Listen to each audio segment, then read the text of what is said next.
Almoço na mesa. Eba! Papai, hoje nós podemos ir no cinema? Pra que ir no cinema se a gente pode assistir qualquer filme em casa, pagando muito menos, filhão? Olha só o que eu trouxe pra você. Olha só o que eu trouxe. Tá aí. Legal! Papai, você devia se envergonhar. Não percebe que comprando DVDs piratas está trazendo bandido para dentro da nossa casa? Dá licença, chefia. Viemos, Chia. Vamos sair, tá ligado, né? Não engula qualquer mentira que andam contando por aí. A pirataria é mais complexa do que tentam fazer parecer. Coisa fina.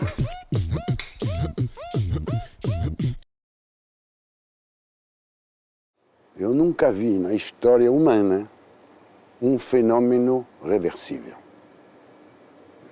As coisas vão para frente, elas não vão para trás. Existir no modelo, o modelo antigo, que é o modelo de venda de propriedade intelectual, é uma luta ingrata, porque você está assistindo um modelo ultrapassado. É um neoludismo. Nós vamos querer acabar com, voltar ao modelo anterior quando isso não é possível mais.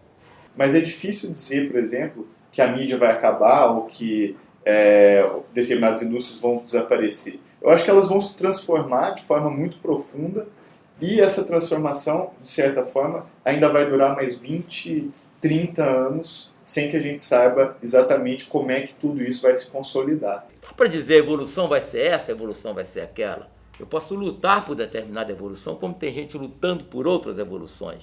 É uma novidade. O que é que as pessoas vão fazer com isso? Como é que elas vão criar? Se vão criar de maneira diferente?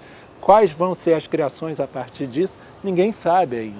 Assim, a gente está vivendo os primeiros passos dessa nova realidade.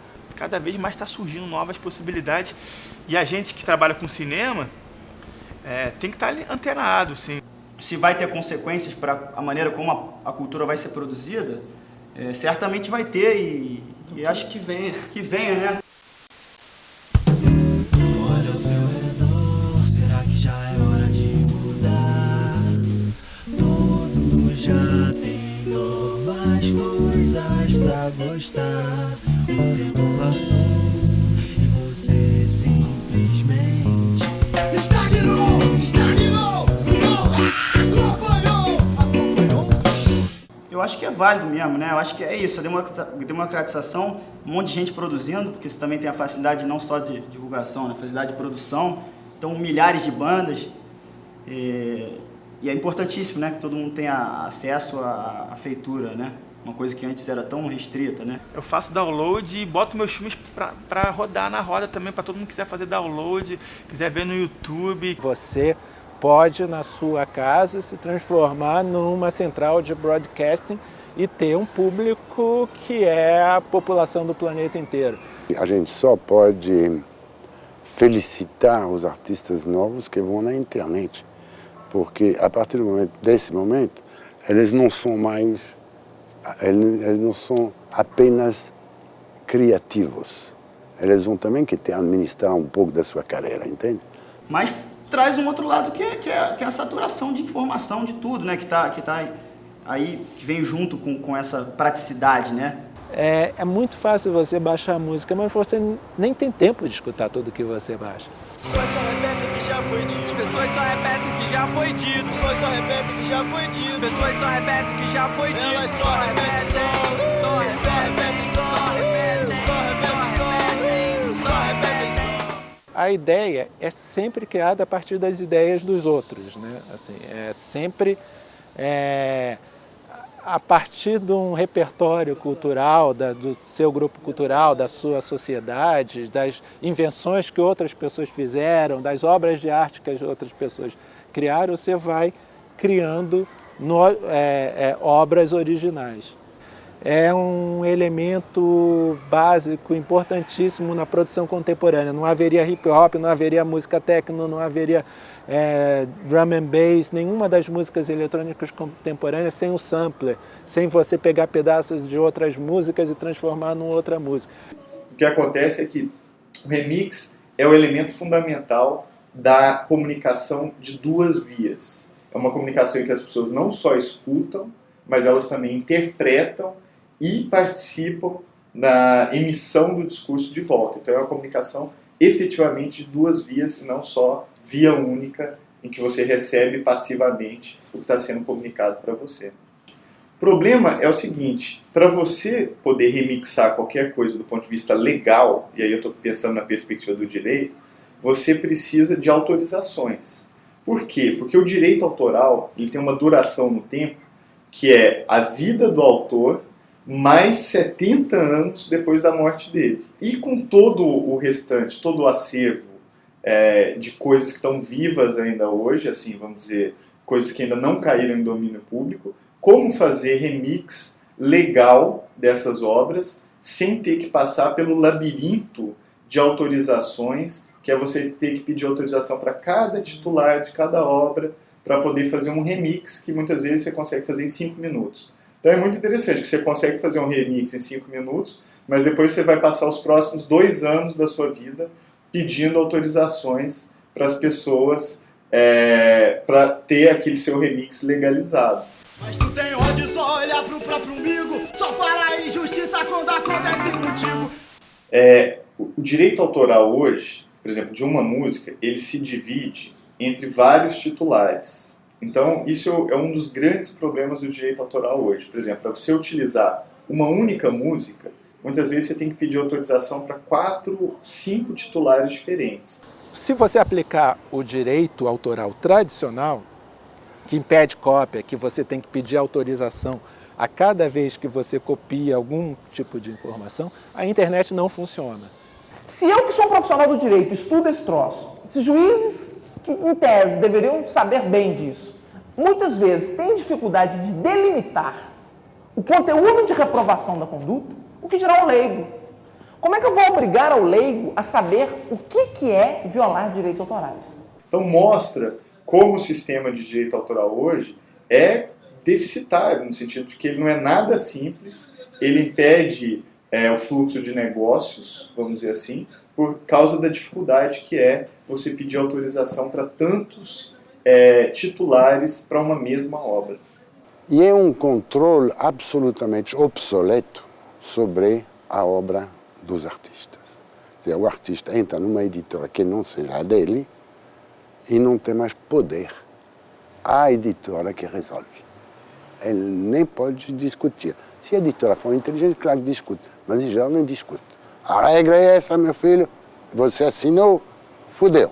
Os direitos autorais são muito mais direitos editoriais. Quem ganha muito mais o editor, aquele que multiplica a obra e que vende a obra, do que o próprio autor. Nós chegamos ao ponto do autor da obra ser processado por divulgar a obra dele.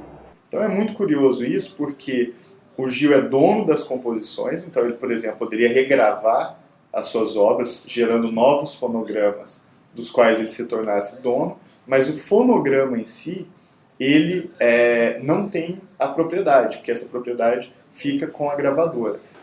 Bom, se alguém está processando o Gil, eu acho que a gente deveria instituir um prêmio da burrice intelectual. Você foi o burro do ano, e outro, o segundo burro do ano, o terceiro burro do ano. E a legislação de direito autoral que existe hoje, que é tão inadequada para lidar com essa nova realidade da circulação da informação, da cultura digital, está criando uma situação onde tudo que a gente faz é ilegal. Sabe? O perigo é isso, de você criar uma nova geração que não respeita nenhum tipo de lei, sabe?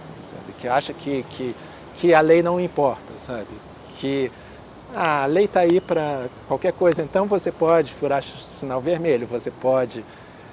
e aí, por aí, vai, né? E aí vem aquela famosa Creative Commons, que sugere, vamos dizer, uns 8 tipos de contrato de edição. Eu acho que é muito saudável, como primeiro passo para um direito autoral mais moderno, menos inclusivo, mais criativo, enfim. E que devolva ao autor ou compositor a responsabilidade da decisão de que ele quer fazer com a obra que ele tem para terceiros, entende? A licença do Creative Commons é uma licença padronizada. O Creative Commons oferece 6, 7 opções de licenciamento que são válidos em mais de 50 países e que eles permitem, por exemplo, a qualquer pessoa que crie uma obra intelectual dizer para a sociedade como um todo o que pode ou não pode ser feito com a sua obra. Então é aquela ideia, tentar equilibrar, de um lado, interesse de divulgação e, vamos dizer, circulação da obra, com, do outro lado, a possibilidade de remuneração do autor licenciando a sua obra para vários usos. As editoras dizem que Creative Commons faz com que não se tenha mais direito autoral, que é uma vasta mentira.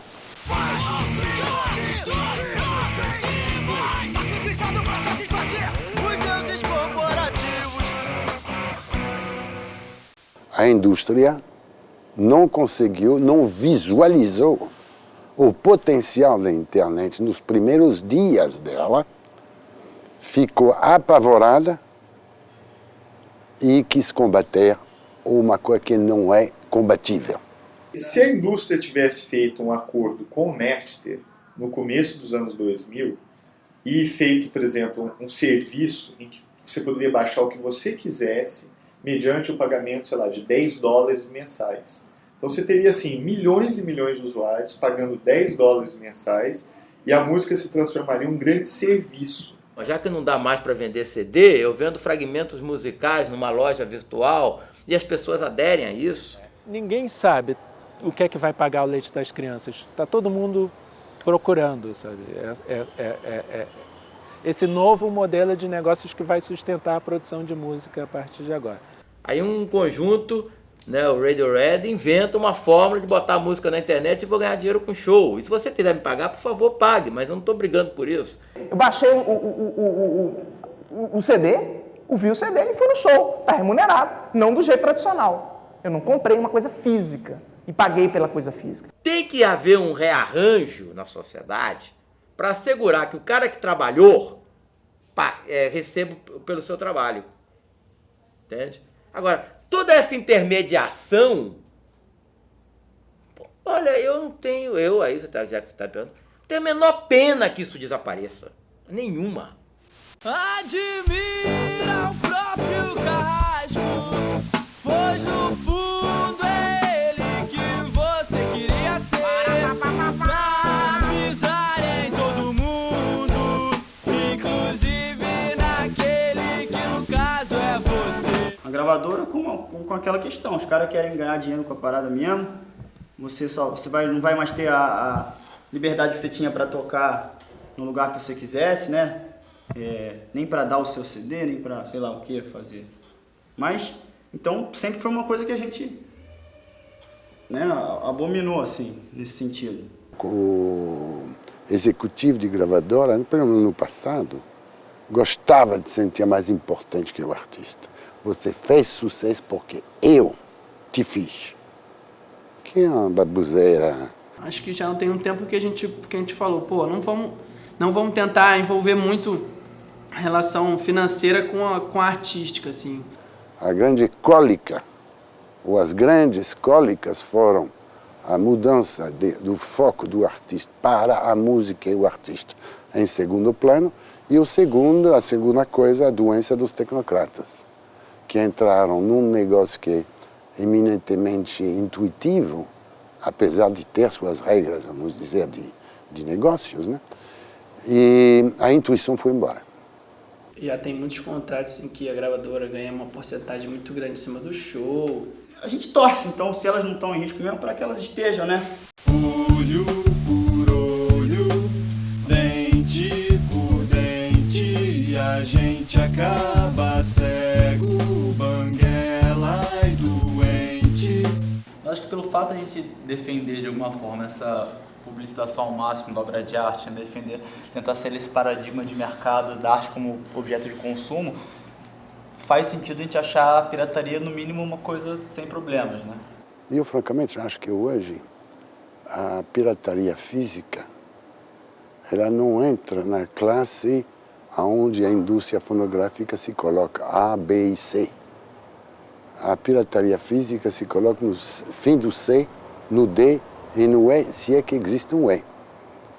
Mas são mercados diferentes. Esse mercado da pirataria física, eu estimo, posso estar enganado, mas que ele vem a cobrir uma função até social, a gente pode dizer, de permitir o acesso à música a pessoas que não teriam de jeito nenhum possibilidade de comprar o disco.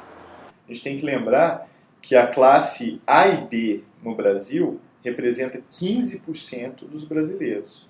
A classe C, D e E representa 85% dos brasileiros. Então quem tem R$15 para gastar num DVD, ou num CD, ou num ingresso de cinema, são exclusivamente a classe A e B. Que a gente fala em acesso que é o acesso de quem tem menos dinheiro.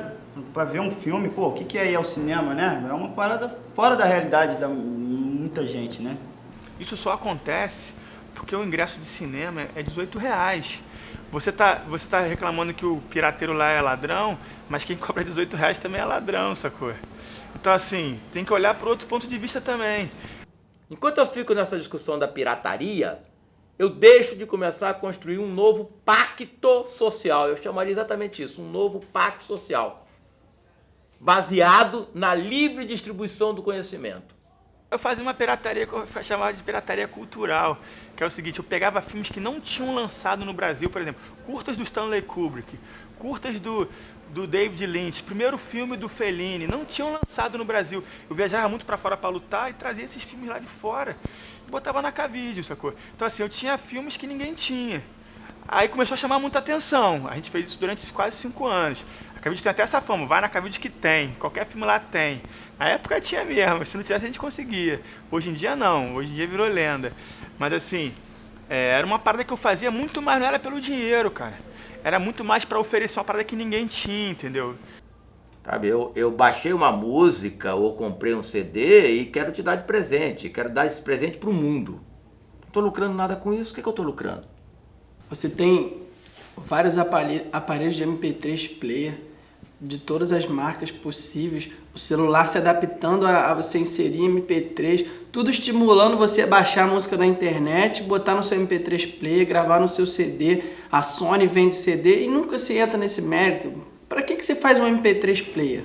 O grande inimigo não é a juventude que está lá tirando as suas músicas, o inimigo da indústria, né?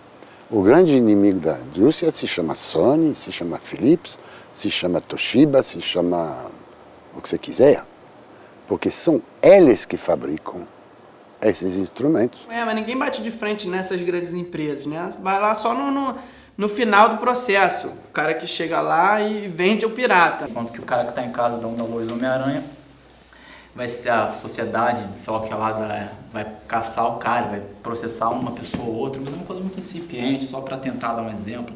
Não vai ser a maioria das pessoas que dá download que vai ser criminalizada, vai sofrer um processo. A pirataria doméstica é uma pirataria de elite.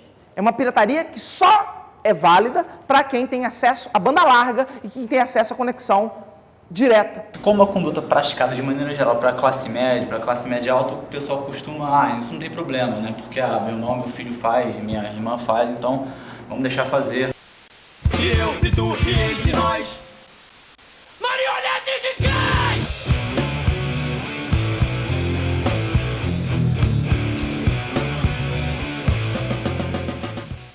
Eu acho que criminalizar a rede, como por exemplo o projeto de lei do senador Eduardo Azevedo, que está atualmente sendo discutido no Congresso, é um erro fatal, porque isso vai engessar a internet e vai pular uma etapa que deveria ter vindo antes, que é a etapa de regular a internet do ponto de vista civil. Eu não sei exatamente até que ponto a pessoa vai deixar de fazer mesmo, se for lei ou não, a não ser que entre um negócio desse de vai vigiar o seu computador quando tu baixar uma parada. A gente está à beira agora de partir para uma nova geração de grampos, que é a geração do grampo digital. Então imagine você no seu computador mandando e-mail, participando de chats, entrando no MSN, no Orkut, e sem saber tudo o que você está fazendo está sendo monitorado e arquivado num determinado servidor. Se você começar a criminalizar todo mundo que está de alguma maneira construindo esse tipo de ambiente livre, entende? se na verdade vai ter um Estado policial?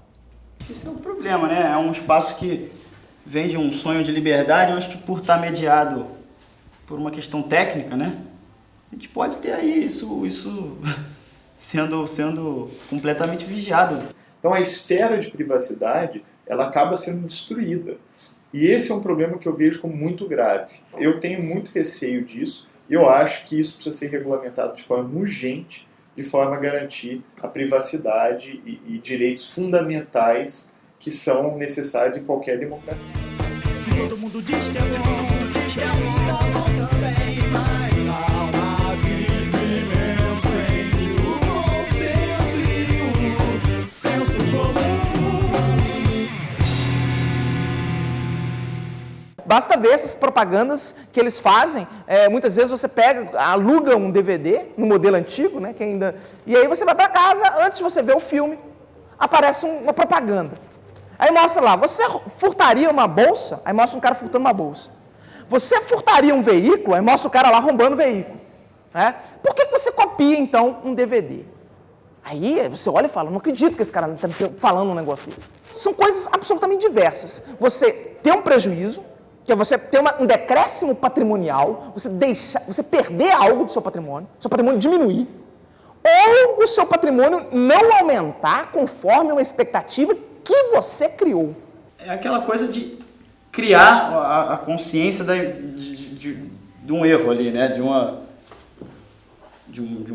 atitude sua imoral, né? Que você deveria ter vergonha, né? O seu próprio filho, olha o exemplo que você está dando do seu filho, né? Essa conversa de que a pirataria, em tese, estimularia o crime organizado. Isso para mim é um absurdo, principalmente quando relacionado ao tráfico de drogas. Eles tentam sempre vincular a pirataria, a imoralidade e criminalidade, utilizando esses argumentos sem qualquer sentido. um, né? Pega um ato imoral, aí compara ele com uma pirataria de qualquer forma, seja ela esdrúxula ou não.